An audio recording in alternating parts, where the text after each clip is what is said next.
This Liebherr LTM 1500 is in the colours of Ainscough, the UK's largest crane hire company. The model is tightly packed inside the box and is a good instruction manual with a full parts list and good step-by-step instructions which tell you how to put the model together. The only thing that's missing is some reeving diagrams for the big hook blocks.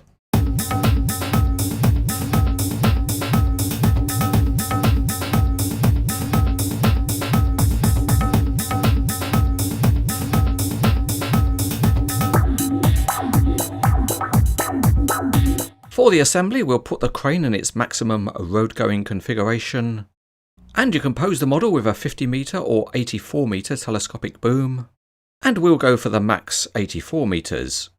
So to do that, you have to remove the short boom that's already installed on the model, and that just involves a little bit of manual dexterity. There's a little spring clip and you have to make sure that doesn't go flying out the window so that you lose it, and that clip goes back into the longer section of boom.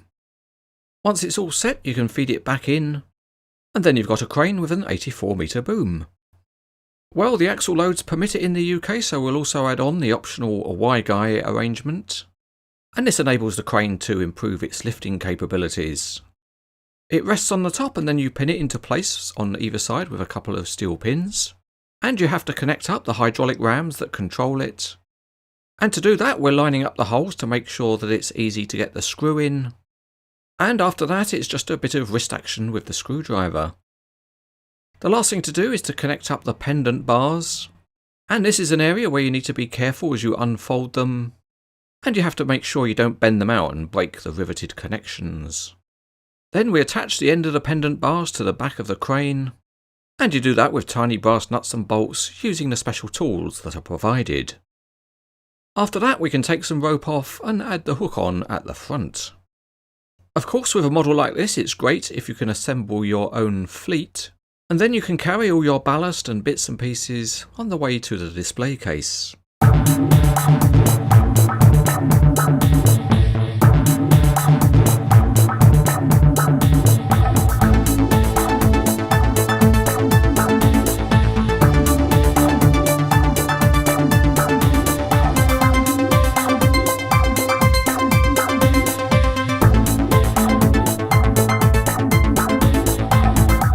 Starting underneath, and the chassis is very detailed with all the transmission and suspension modelled, and the wheels are particularly nice because the tyres have got Michelin branding. At the front, the Ainscough graphics look really good on the model. There's excellent detail behind the cab, and even the spreader plates are Ainscough blue. Going in close, and some of the tiny details are excellent, and that includes Liebherr on the crane cab seat back, and some of the tiny graphics really make the model look realistic. The crane has metal main boom rams, and the counterweights and the hydraulics all look the part. The boom sections have a realistic profile with multiple locking points, and the Y-guy arrangement is also very well made, and it's nice to see that the safety signs have been reproduced. The model does have realistic number plates, and that's because they're copied from the real crane.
reviewed all of the features of this model before when it was in a different colour scheme, so you can check those out on the Cranes Etc. website. But we'll quickly check the wheels that they have suspension and steering, and after that test we'll hand over to the Cranes Etc. team for the setting up and use of the crane.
This is another excellent version of the Liebherr LTM 1500 mobile crane from WSI, and this limited edition looks particularly good in the colours of Ainscough. This is a very highly detailed model and most of the functionality is very good, and certainly if you want a large heavy crane model, this one's outstanding.